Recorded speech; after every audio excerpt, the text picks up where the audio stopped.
عالمی تیل مارکیٹ اس وقت تاریخ کے بدترین بھونچال کی زد میں آ چکی ہے، جہاں آبنائے ہرمز کی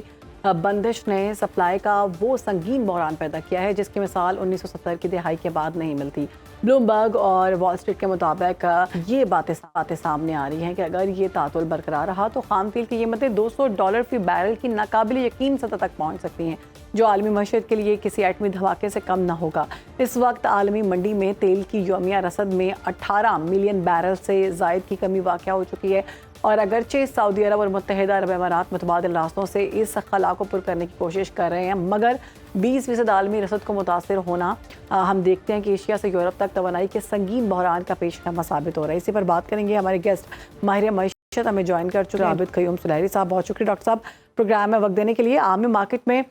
تیل کی قیمتیں $200 تک پہنچنے کا خدشہ ظاہر کیا جا رہا ہے، کیا پاکستان کی اگر ہم بات کریں تو پاکستان جیسی درآمدی معیشت اس پیمانے کے عالمی معاشی دھماکے کو برداشت کرنے کی سکت رکھتی ہے؟ یقیناً یہ ایک ایسا اضافہ ہے جو ان انڈسٹریز ہے، اور کوئی بھی معیشت جو ہے وہ بہت طاقتور ہو یا ڈیولپنگ ہو، وہ اس کو برداشت کرنے کی فوری طور پر برداشت کرنے کی طاقت نہیں رکھتی۔ پاکستان میں جو ہمارا امپورٹ کور ہے وہ 3 مہینوں سے کم کا ہے، اور وہ اس وقت تھا جب کہ تیل کی قیمتیں $70 پر بیرل پہ تھی۔ اب اگر وہ قیمتیں بڑھتی چلی جاتی ہیں اور وہ 120، 150 یا 200 کو ٹچ کرتی ہیں، تو ایک تو ہمارا امپورٹ کور جو ہے وہ اس حساب سے کم ہو جائے گا، اور دوسرا ان قیمتوں کو یہاں پہ مارکیٹ میں پاس آن کرنا وہ حکومت کے لیے ایک سیاسی بحران کا باعث بن سکتا ہے، جو کہ آلریڈی اس پہ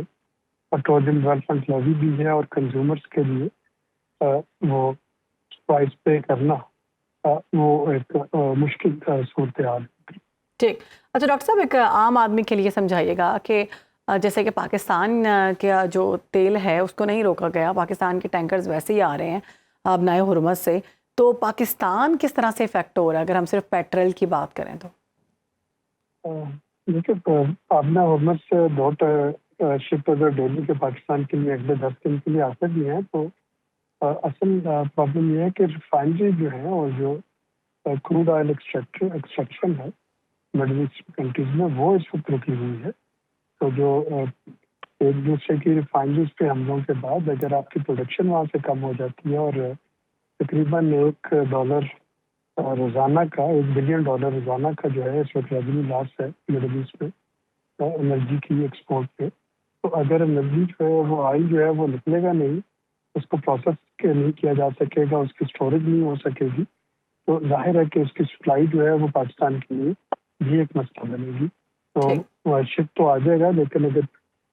پیچھے سے آپ کا ان کی سپلائی جو ہے وہ ریسٹرکٹیڈ ہے، تو پھر وہ شپ جو ہے وہ کچھ لا نہیں پائے گا۔ ٹھیک، اچھا ڈاکٹر صاحب یورپی گیس کی قیمتوں میں 70% تک اضافہ ہو چکا ہے، جو خبریں سامنے آ رہی ہیں، تو کیا پاکستان میں بجلی اور گیس کے ٹیرف میں بھی اسی تناسب سے ہوش ربا اضافہ ہونے کا خدشہ ہے؟ ہمارا پہلا ایشو تو گیس کی اویلیبلٹی ہوگی، کیونکہ قطر جو ہے اس نے آلریڈی فورس میجور ڈکلیئر کر دی ہے کہ وہ اپنے کانٹریکٹ کو آنر نہیں کر سکے گا، گیس نہیں دے پائے گا۔ اب اگر قطر سے گیس نہیں آتی ہے تو یہ مہنگی یا سستی گیس کا مسئلہ نہیں، بلکہ یہ مسئلہ ہے کہ کیا گیس اویلیبل ہوگی یا نہیں، اور اگر اویلیبل ہوتی ہے تو پھر اس کو کھاد کے لیے بھی چاہیے، ہمیں پاور جنریشن کے لیے بھی چاہیے، ڈومیسٹک کنزیومر کے لیے بھی چاہیے، تو قیمتیں بڑھیں گی، دوسرے اس کی سپلائی جو ہے وہ اس وقت رسک میں ہے۔ تو ڈاکٹر صاحب پاکستان کے پاس اب یہ ساری صورتحال پاکستان کے ہاتھ میں تو نہیں، لیکن پاکستان کی جانب سے پھر بھی میڈیٹر کا کردار ادا کیا جا رہا ہے، متبادل ذرائع موجود نہیں ہیں ان سب چیزوں کو پر کرنے کے لیے؟ آئل کے تو فی الحال ہیں کہ سعودی عرب سے ریڈ سی روٹ کے ذریعے پاکستان کوشش کر رہا ہے آئل لینے کی، لیکن گیس کا فی الحال ہمارے پاس آلٹرنیٹو نہیں ہے۔ گیس جو ہے وہ قطر سے ہی ہماری جو تھی میجر ڈیپینڈنس ہے،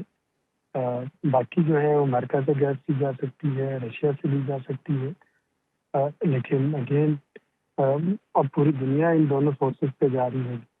تو وہ کتنی پرائز پہ ملے گی، کب ملے گی، وہ ایک کوسچن مارک بنے گا۔ تو یہ صورتحال تو ہم دیکھ رہے ہیں، اب آنے والے دن جو ہیں وہ جنگ میں ہی نظر آ رہے ہیں، تو ایسی صورت میں پاکستان کو آنے والے وقت کے لیے کون کون سی ایسی اقدامات ہیں جو کر لینے چاہیے کہ ہمیں کم سے کم ان حالات سے ہم بچ سکیں؟ وقت انرجی کنزرویشن پہ جانا چاہیے. حکومت نے اس وقت تک کنزیومر کو پروٹیکٹ کرنے کی کوشش کی ہے, اس طرح کی قیمتیں آسان نہیں کی, نہ ہی راشن کی ہے, جو کہ ایک گڈ ول ہے. لیکن in the medium to long run حکومت ایسا کر نہیں پائے گی اگر قیمتیں بڑھتی رہی, یہ قیمتیں بڑھانا ہوں گی. اور اگر سپلائی جو ہے وہ کنسٹرینٹ ہوتی ہے